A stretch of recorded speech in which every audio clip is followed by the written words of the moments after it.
Bonjour, je vais vous faire une présentation du TP sur la hotline qui a pour but principal l'implémentation du modèle MVC2. Je vais faire un petit rappel du modèle MVC2. Voici le modèle MVC2, le browser correspond au client.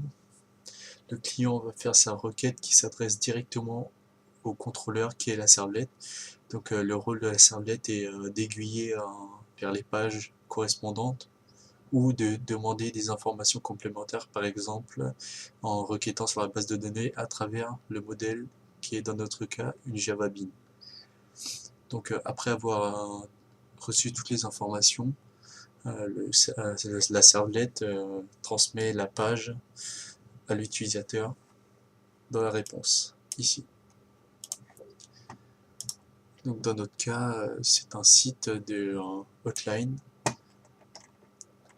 Le client pourra effectuer une requête d'anomalie, effacer une requête d'anomalie, rechercher une requête d'anomalie et mettre à jour une requête d'anomalie. Quant au technicien, le deuxième acteur, il pourra répondre à une anomalie. Et pour ces deux acteurs-là, ils doivent obligatoirement se connecter. S'ils ne sont pas connectés, ils seront automatiquement redirigés vers une page d'inscription en ce qui concerne le client. Voici notre modèle de données. Il est constitué de 3 tables. La table concernant le client, avec toutes ses informations. La table concernant les requêtes. Et la table concernant les techniciens. Quand une personne s'inscrit, toutes ces informations sont stockées dans la table client. Quand le client effectue une requête, l'information est stockée dans la table requête. Et le technicien, quand il effectuera une réponse, sa réponse sera aussi stockée dans la table requête, dans le champ solution. Donc voilà notre base de données. Elle est constituée des 3 tables que j'ai citées. Donc on va exécuter cet ensemble de requêtes pour bien vérifier que les tables sont vides.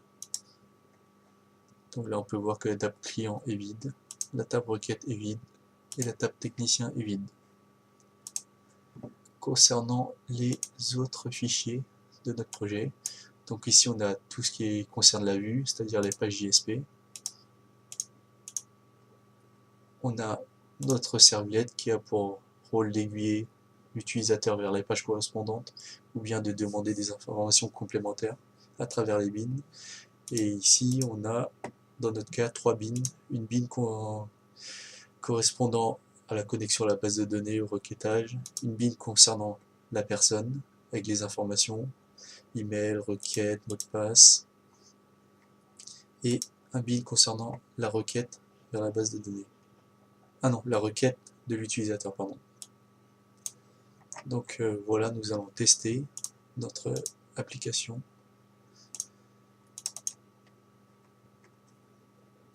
En appuyant sur le bouton juste ici. Voici notre page principale. Donc on va d'abord essayer de rentrer une adresse qui n'est pas valide. Coco, arrobase, coco. Le mot de passe, on va mettre coco. On va essayer une connexion.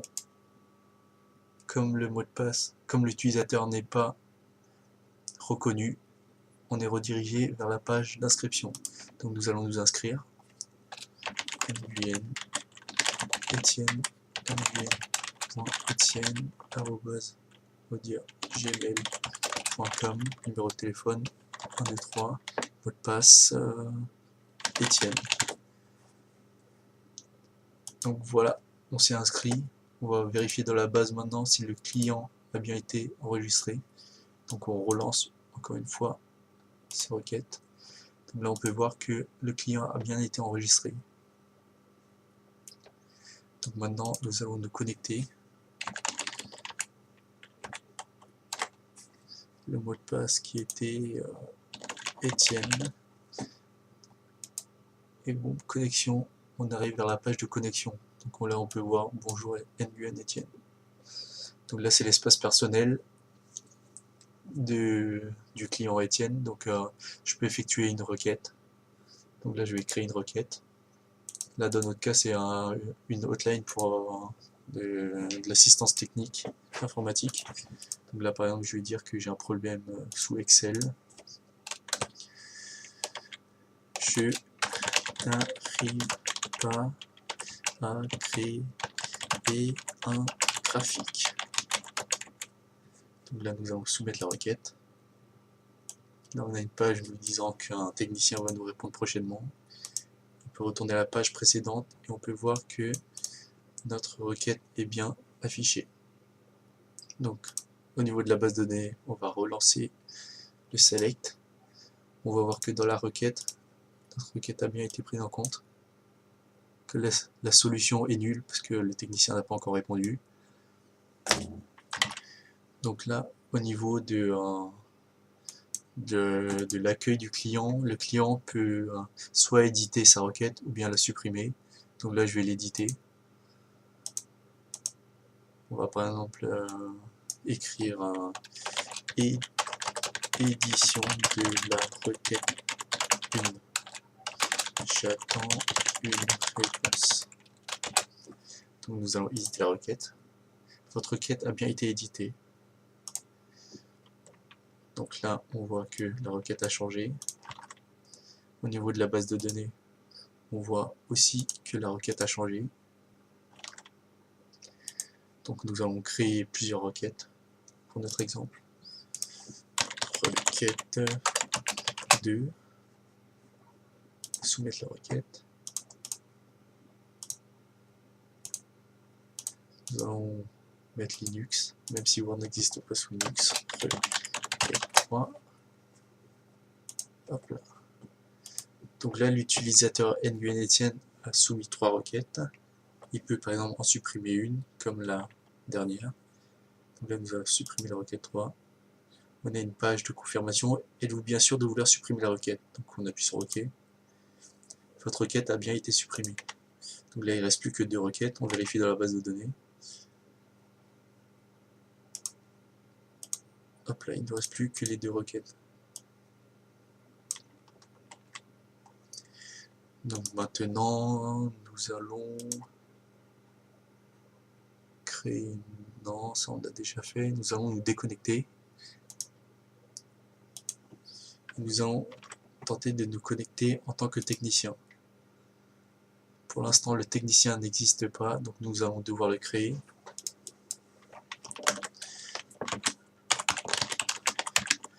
Into technicien, use, défaut. Là, comme nom, nous allons écrire Coco, prénom Rico, email cocorico@gmail.com, numéro de téléphone, on lui met 1, 2, 3, et password, nous allons essayer Coco. Donc là, on insère notre technicien, donc on vérifie. Le technicien est bien dans la table. Donc maintenant nous allons nous connecter avec son compte cocorico@gmail.com. Le mot de passe c'était Coco, il me semble. Voilà. Donc là nous allons nous connecter. Et là on arrive sur la page du technicien. Bonjour technicien Cocorico. Et là on a un listing des requêtes qui sont en attente de réponse. Donc là on voit que la réponse est nulle. Donc par exemple on va répondre à la requête numéro 2. Donc là voici une réponse à la requête 2. Donc on appuie sur répondre à la requête. Merci d'avoir répondu. Donc là on voit que la réponse a changé, qui est passée de nul à la réponse qu'on vient d'écrire. On peut vérifier ça dans la base de données, encore une fois.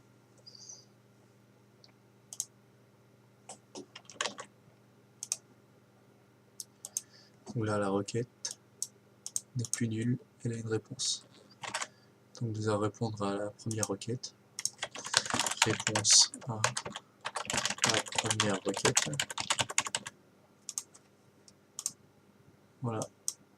Donc là nous allons essayer de créer un deuxième compte pour voir si les requêtes sont bien spécifiques au compte. Donc là, nous allons cliquer sur inscription. On va appeler E, arobase E, E, 1, 2, 3, mot de passe c'est E.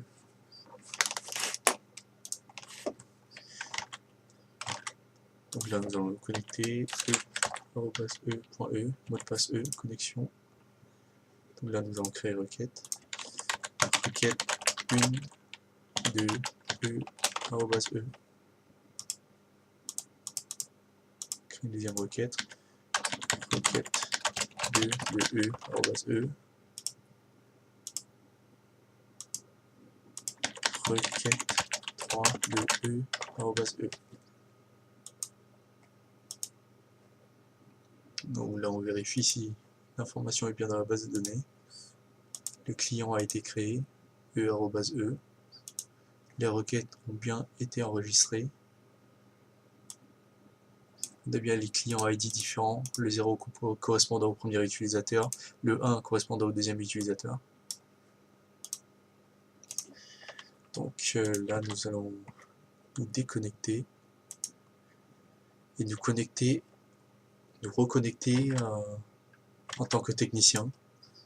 Donc c'était Cocorico, mot de passe Coco. Et là on peut voir que le technicien a accès à toutes les requêtes et il peut y répondre. Donc, la réponse pour E, E. On voit que sa réponse a bien été prise en compte. Et quand l'utilisateur E se reconnecte, il peut voir sa réponse. Donc voilà, concernant l'exemple de la hotline. Maintenant, concernant les fichiers qu'on a, là on voit que le contrôleur de servlette a bien pour rôle de l'aiguillage à travers le request dispatcher. Donc là on liste les différents cas et les différentes pages à afficher. Donc là on voit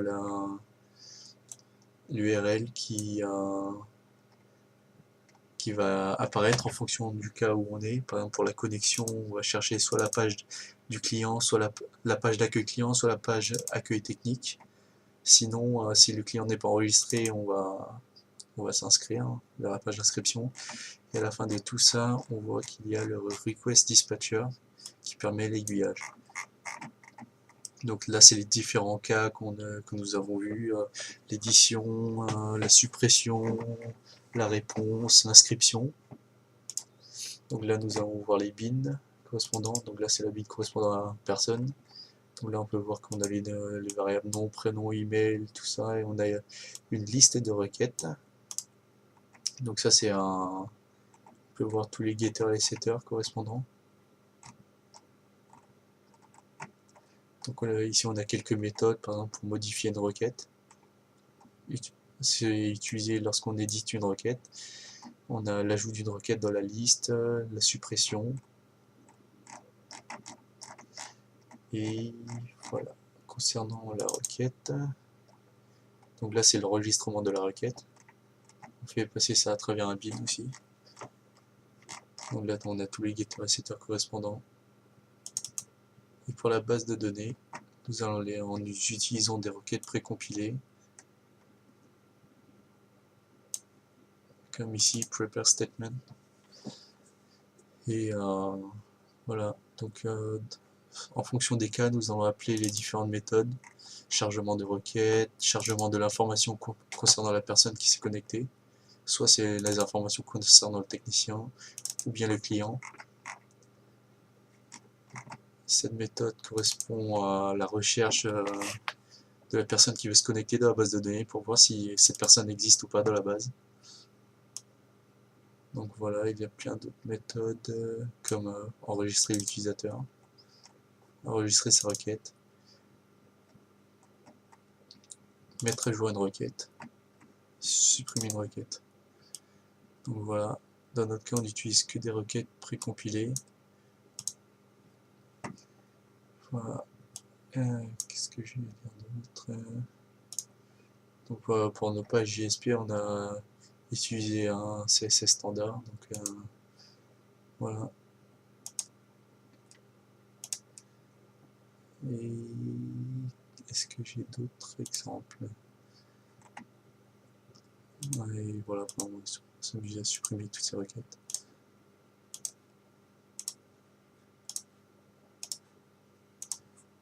Voilà, et nous déconnectons. Donc cette vidéo vous a présenté un peu le modèle MVC2. Donc si vous avez des questions, vous pouvez nous envoyer un email à une.fr.